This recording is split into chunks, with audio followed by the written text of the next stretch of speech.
నమస్తే, నేను రవిశంకర్ వెళ్ళ సమకాలీన రాజకీయ ఆర్థిక సామాజిక అంశాలపై సమగ్ర విశ్లేషణ అందించే నమస్తే నాగేశ్వర్ కార్యక్రమానికి స్వాగతం.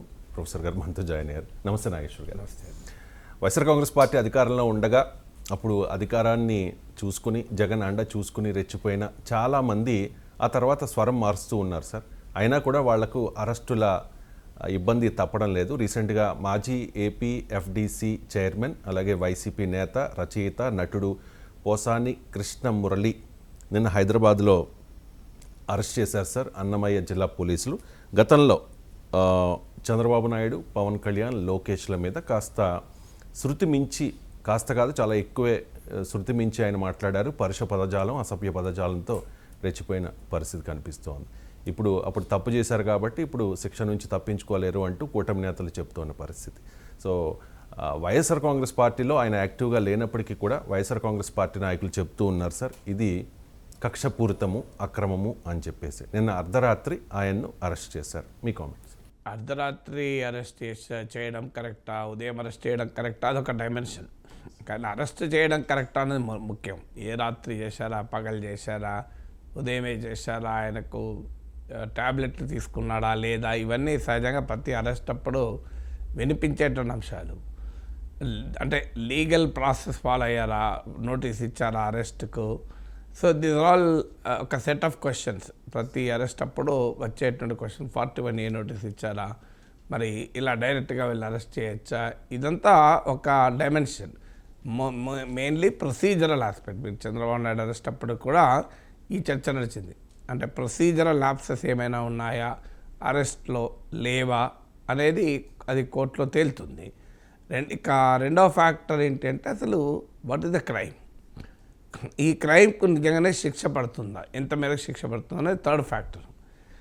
రెండవ ఫ్యాక్టర్ చూసినప్పుడు క్రైమ్ ఏంటి అంటే, మీరు ఇంతకుముందు చెప్పినట్లు అధికారాన్ని అండగా చూసుకొని అధికారంలో ఉన్న వారిని మెప్పించటానికి ఏది పడితే అది, ఎక్కడ పడితే అక్కడ, ఎలా పడితే అలా మాట్లాడడం. అలా మాట్లాడిన వాళ్ళలో పోసాని కృష్ణమురళి కూడా ఒకరు. అందువల్ల అది ఆ రోజున్న నాయకత్వాన్ని సంతృప్తిపరిచేందుకు అసెంబ్లీలో వైసీపీ ఎమ్మెల్యేలు అలాగే ప్రవర్తించారు, బయట వైసీపీ నేతలు వాళ్ళ అనుకూలు అలాగే ప్రవర్తించారు. ప్రత్యర్థులు ప్రవర్తించలేదా, తెలుగుదేశం నాయకులు మమ్మల్ని అనలేదా అని వైసీపీ అనొచ్చు. అన్నప్పుడు మీరు అధికారంలో ఉన్నప్పుడు వాళ్ళ మీద కూడా పడ్డారు కదా, అందువల్ల వాళ్ళ అధికారంలో ఉన్నప్పుడు మీ మీద పడుతున్నారు. సో అందువల్ల అసలు ఒకటి అసభ్యంగా అధికారం ఉంది కదా అని ఎట్లా పడితే అట్లా మాట్లాడవచ్చా, మాట్లాడినప్పుడు అనివార్యంగా కేసులు వేరే వాళ్ళ అధికారంలోకి వచ్చినప్పుడు ఎదుర్కోక తప్పదు. అయితే ఏం జరుగుతుంది, నిజంగానే అసభ్యంగా మాట్లాడుకోవడం కొత్త నా రాజకీయాల్లో. పోసాని కృష్ణమురళి మొదటి వ్యక్తి కాదు, చివరి వ్యక్తి కాదు, చాలా ఘోరంగా రోజు మాట్లాడుకుంటారు కదా. మరి అలా మాట్లాడుకున్న వాళ్ళందరిపైన కేసులు పెట్టారా అంటే పెట్టకపోవచ్చు. వాళ్ళు టార్గెట్ చేసుకుని కొంతమందిని వ్యవస్థలో కొంతమంది పైన అటాక్ చేయొచ్చు కూడా అధికారంలో ఉన్నవారు. బట్ ఏదన్నా ఏమవుతుంది అంటే అల్టిమేట్గా అబ్యూజివ్ టాక్ ఏం యావజ్జీవ జైలు శిక్ష పడుతుందా, ఉరి శిక్షలు పడతాయా, అది అబ్యూజివ్గా మాట్లాడినందుకు దానికి తగ్గట్టు ఆ సెక్షన్ల ప్రకారమే పడుతుంది. But process is the punishment. ఇప్పుడు ఈ పోలీస్ స్టేషన్ల చుట్టూ తిరగాలి, కోర్టుల చుట్టూ తిరగాలి, కొన్ని రోజులు జ్యుడిషియల్ రిమాండ్లో ఉండాలి, ఒకవేళ బెయిల్ కనుక లభించకపోతే బెయిల్ కోసం ప్రయత్నం చేయాలి. ఈ ప్రాసెస్ ఇస్ ద పనిష్మెంట్. ఇది కనీసం ఒక డిటరెన్స్ లాగా, అంటే ఎదుటి వాళ్ళు ఇలా మాట్లాడకుండా ఉండటానికి ఒక ఎగ్జాంపుల్గా ఉపయోగపడుతుంది అనేది ఒక రాజకీయ వ్యవస్థలో ఒక డైమెన్షన్. ఇక నాలుగవ ఫ్యాక్టర్ ఇది కక్ష సాధింపు అని. కక్ష సాధింపు అంటే రాజకీయాల్లో కక్షలు ఉంటాయి, సాధింపులు ఉంటాయి, కానీ అల్టిమేట్గా ఇది బేస్డ్ ఆన్ ఎ ఫ్యాక్ట్ అనేదే ప్రధానం. కక్ష సాధింపులు ఉంటాయి, అధికారంలో ఉన్నప్పుడు మాఫీలు ఉంటాయి, కేసులు, అధికారం పోగానే కేసులు తారుమారవుతుంటాయి. అందువల్ల కక్ష సాధింపు అయితే కావచ్చు, కాదని కూడా నేను అనలేను. కానీ బట్ ఫండమెంటల్గా ఆడ క్రైమ్ ఉందా లేదా, అంటే అబ్యూజివ్గా మాట్లాడారు లేదా అంటే ఖచ్చితంగా మాట్లాడాడు. ఇలా మాట్లాడిన వాళ్ళు చాలామంది ఇంకా ఉన్నారు కూడా.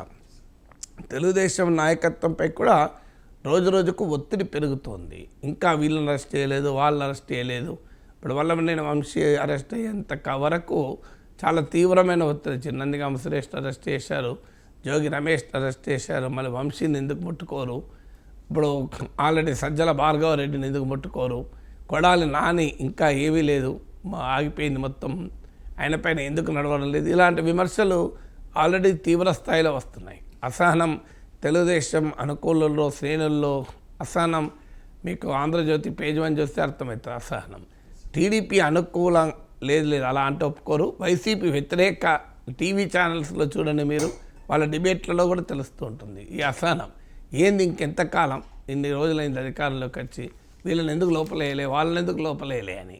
అందువల్ల ఈ లోపలేయకపోవడం వల్ల బహిరంగంగానే టీడీపీలో అసహనం పెరుగుతోంది.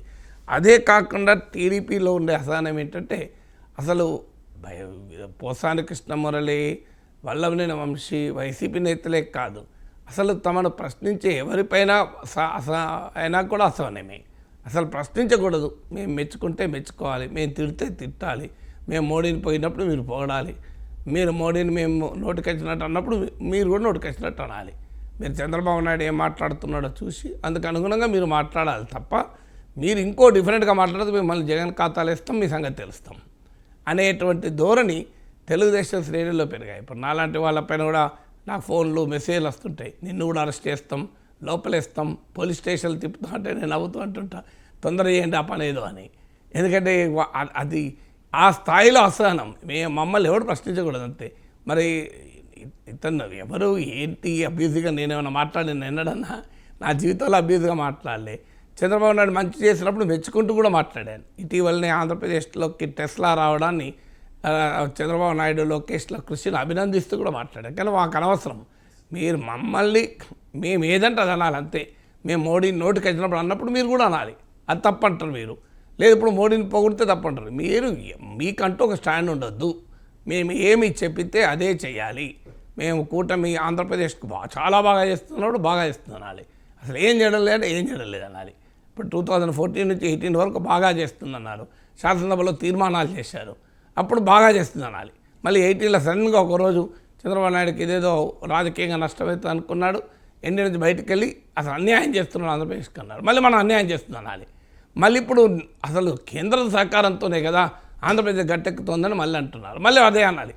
మళ్ళీ రేపు ఏదో రాజకీయంగా చెడింది అనుకోండి, ఆంధ్రప్రదేశ్కి మళ్ళీ మోడీ అన్యాయం చేసినప్పుడు మళ్ళీ మనం మోడీ చేసిన అన్యాయం చేస్తున్నాలి. సో ఆ రకమైన ట్రెండ్ మారిపోయింది రాజకీయాలు. అంటే మీరు అలా అనకపోతే మిమ్మల్ని జగన్ ఖాతాలు వేస్తాం, ఒకటే లెక్క ఖాతాలు వేస్తాం. ఇక ఒక్కొక్క రెచ్చిపోయి నిన్ను కేసులు పెడతాం, పోలీస్ స్టేషన్లో చుట్టూ తిప్పుతాం, జైల్లో పెడతాం, తెలుస్తుంది అప్పుడు నీకు అని నాలా అంటే వాళ్ళపైననే అటాక్ పెడుతుంటే ఇక కృష్ణములు వదిలేస్తారా మీరు చెప్పండి.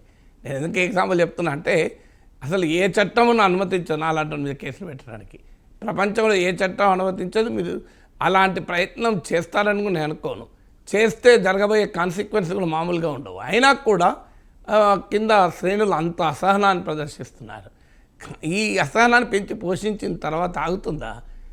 ఇక మరి ఈ రకమైన ధోరణి ఇంకొక ఆవేదన కలిగించే అంశం ఏంటంటే అసలు ఈ క్రిమినల్ జస్టిస్ సిస్టమ్ ఎట్లా పనిచేస్తుంది? జగన్మోహన్ రెడ్డి ముఖ్యమంత్రిగా ఉన్నంత కాలం ఏ చట్ట విరుద్ధంగా అబ్యూజివ్గా మాట్లాడినా ఎవరిపైన ఏం కేసులు ఉండవు, ఎందుకంటే అది ప్రభుత్వానికి అనుకూలం కనుక. మళ్ళీ ఇప్పుడు చంద్రబాబు నాయుడు అధికారంలోకి వచ్చాక తెలుగుదేశం వాళ్ళు ఒకవేళ అబ్యూజ్గా మాట్లాడితే వీళ్ళపైన కేసులు ఉండవు. కానీ వైసీపీ వాళ్ళు అంతకుముందు మాట్లాడిన వాటిపైన మాత్రం కేసులు ఉంటాయి. సో ఈ ట్రెండ్ ఏంటి? పోలీస్ వ్యవస్థ ఇంత పొలిటిసైజ్ అయిపోయి ఇంత క్రిమినల్ జస్టిస్ సిస్టమ్ ఒక రాజకీయ పార్టీకి పూర్తిగా అణిగిమణిగి ఉండాల్సిన అవసరం లేదు. నిజంగా చెప్పాలంటే క్రిమినల్ జస్టిస్ సిస్టమ్ అనేది రాజ్యాంగానికి లోబడి ఉండాలి, పోలీస్ వ్యవస్థ రాజ్యాంగం లోబడి ఉండాలి.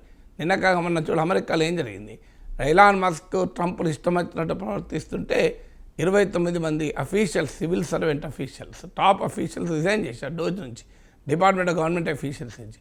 మేము అమెరికా ప్రజలకు సేవలు అందిస్తామని, రాజ్యాంగానికి బద్దులై ఉంటామని ప్రమాణం చేసి ఉద్యోగంలో చేరాం, మాకు అవసరమే లేదు మీరు చేసే పనుల వల్ల అని చెప్పి రిజైన్ చేసి వెళ్ళిపోయారు. కానీ మన దగ్గర పోలీస్ వ్యవస్థ, అధికార వ్యవస్థలు ఒక పప్పెట్ లాగా మారిపోయారు, కీలుబొమ్మలు అట్లే. అన్ఫార్చునేట్లీ ఎవరు వైసీపీ అధికారులు ఉంటే వైసీపీకి అనుకూలంగా ఆడతారు, టీడీపీకి అనుకూలంగా ఉంటే టీడీపీకి ఆడతారు. ఎవరైనా వ్యవస్థలో నిజాయితీగా పనిచేసే అధికారులు ఉంటే వాళ్ళను పనిష్మెంట్ పోస్టింగ్లు పడతాయి. సో ఈ స్థాయికి పొలిటిసైజ్ అయిన తర్వాత క్రిమినల్ జస్టిస్ సిస్టమ్ ఇలాంటిదే చూస్తాం. ఇప్పుడు అందుకే వైసీపీలు అంటున్నారు చూడండి, మళ్ళీ మేము అధికారంలోకి వస్తాం, అప్పుడు లోకేష్ రెడ్ బుక్ రాసుకుంటే మేము ఇంకో బుక్ రాసుకుంటాం, మళ్ళీ మేము అలాగే మీరన్నీ లెక్క పెట్టి వడ్డీతో సహా చెల్లిస్తాం. ఇద్దరు లోకేష్ అదే అన్నాడు, వడ్డీతో సహా ఇంకా చెల్లించడం లేదు అనుకోండి, ఇప్పుడు అసలే నడుస్తుంది. ఈఎంఐలో అసలు నడుస్తుంది, ఈఎంఐలో ముందు వడ్డీ వసూలు చేస్తారు సాధారణంగా, కానీ ఇక్కడ అసలు వడ్డీ వసూలు అవుతుంది, ఇంకా వడ్డీ కావాలి. మరి ఇలా వడ్డీతో ఇప్పుడు వైసీపీలో ఏమన్నా మేము మళ్ళీ అధికారం నిన్న జగన్ పోలీసులను కూడా ఉద్దేశించి సిఐ సర్కిల్ ఇన్స్పెక్టర్ స్థాయి అధికారిని కూడా మళ్ళీ మేము అధికారులకు రాబడుతున్నాం, సంగతి తేలుస్తాం, మా వాడిని ఏది పడుతుందే మాట్లాడినటువంటి పరిస్థితి. ఎందుకు ఈ స్థాయిలో పొలిటికల్ సిస్టము నాశనమైంది, పోలీసు వ్యవస్థను కూడా పొలిటిసైజ్ చేశాక ప్రజలకు రూల్ ఆఫ్ లా పైన ఏ నమ్మకం ఉంటుంది? అసలు చట్టబద్ధ పాలన ఎవరు ఫాలో అవుతారు? ఎందుకు ఇలా రెచ్చిపోతారు?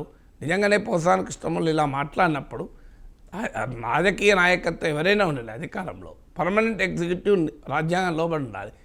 భావ సెక్రటరీ ప్రవర్తన స్వేచ్ఛకి ఇది విరుద్ధము అని భావించినప్పుడు పోలీసులు కేసు పెట్టాలి కదా ఆ రోజే. మరి ఆ రోజు నేరంగా ఈరోజు నేరం అవుతుంది. ఎట్లా కేసు పెట్టారు కానీ పోలీసులు స్పందించలేదు. కేసులు పెట్టేవాళ్ళు పోలీసులు కాదు, వేరే వాళ్ళు ఎవరైనా కేసు పెడతారు. పెడితే పోలీసులు ఎందుకు స్పందించలేదు? మరి చట్టం అదే కదా, అప్పుడున్న చట్టాలు ఇప్పుడున్నాయి, ఇప్పుడు కొత్త చట్టాలు ఏం రాలేదు కదా. సో అప్పుడున్నటువంటి చట్టాలే ఇప్పుడు కొనసాగుతున్నాయి కదా, బేసిక్ చట్టాలు అయితే అవే. మీరు ఐపీఎస్ భారతీయ న్యాయ సంహితగా మారినా Indian penal code, but fundamental చట్టాలు అవే కదా. సో మరి ఆ రోజుల్లో నేరం కానప్పుడు ఈ రోజుల్లో నేరం ఎట్లయితుంది? దీనికి ఆన్సర్ ఉండాలి కదా. అంటే ఆ రోజు నేరం అయినా కూడా మేము పట్టించుకోము. అసలు జగన్మోహన్ రెడ్డి పైన బాధ్యత ఉంటుంది కదా, ఏంటిది ఇలా మాట్లాడడం ఏంటి? అంటే పొలిటికల్గా వ్యతిరేకించు, పద్ధతి ప్రకారం వ్యతిరేకించు, కానీ ఏంది అబ్యూసివ్ టాక్ అని జగన్ ఆ రోజు వారించుంటే ఇక్కడ వచ్చేదే కాదు కదా. ఇవాళ అన్యాయం చేస్తున్నారు, ఆయన రాజకీయాలకు కూడా గుడ్ బై చెప్పాడు. రాజకీయాలకు గుడ్ బై చెప్తే నేరం పోతుందా? రాజకీయాలకు గుడ్ బై, ఒక తప్పుడు వ్యాపారం చేసి ఆ వ్యాపారం నుంచి బయటకు వచ్చినా కూడా ఆ కేసు ఆగుతుందా? నేను రాజకీయాలకు గుడ్ బై చెప్పిన, ఇక నుంచి నేను రాజకీయాల నుంచి మాట్లాడను అంటే అది మీ బలహీనతను తెలియజేస్తూ కేసులో భయపడి మాట్లాడినట్టే అవుతుంది తప్ప అదేదో ఆత్మజ్ఞాన సాక్షాత్కారమై మనసు మారినట్టు కాదు. అయినా మనసు మారినా మీరు సన్యాసం తీసుకున్నా కూడా కేసులు వెంటాడుతాయి. హిమాలయాల మీరు తపస్సు చేసడానికి వెళ్ళినా మీరు పాపాలను దేవుడు పరిహరిస్తాడు, దేవుడు క్షమిస్తాడేమో, చట్టం క్షమించదు కదా. చట్టానికి అలాంటి క్షమించే గుణం ఉండదు. చట్టం ఏం చేస్తుందంటే నువ్వు నేరం చేస్తే ఎప్పుడైనా నేరమే, అది నువ్వు మారినా నేరమే, మారకపోయినా నేరమే, నువ్వు ఇప్పుడు ఆ పని చేసినా నేరమే, ఆ పని చేయకపోయినా నేరమే. నిజంగా చెప్పాలంటే అధికారం ఉన్న సమయంలో రెచ్చిపోయి ఇప్పుడు నేను ఏం మాట్లాడతలేనంటే నీ బలహీనతను తెలియజేస్తుంది, బలానికి కాదు కదా. సో అందువల్ల ఇలా వైసీపీ వాళ్ళు అన్యాయం ఆక్రోశం మానసం అంటే అది జగన్ అధికారులు ఉన్నప్పుడు టీడీపీ వాళ్ళు అదే అన్నారు కదా, అచ్చెన్నాయుడు అరెస్టు, దులిపాల నరేంద్ర అరెస్టు, అప్పుడు అరెస్టుల పైన వాళ్ళు అదే మాట్లాడారు, ఇప్పుడు వీళ్ళు ఇదే మాట్లాడుతున్నారు. తేడా ఏమున్నది? సో అందువల్ల ఫండమెంటల్గా పాలిటిక్స్ పోలీసు మిక్సప్ అయిపోయింది. సో రాజకీయాలు అది క్రిమినల్ జస్టిస్ సిస్టమ్ మిక్సప్ అయిపోయింది. అన్న ఆంధ్రప్రదేశ్లో నేను చాలాసార్లు చెప్పినట్లు 2 పార్టీల మధ్య, 2 వ్యక్తుల మధ్య, ఇటీవల పవన్ కళ్యాణ్ అన్నట్లు కులాల మధ్య సమాజం చీలిపోయింది.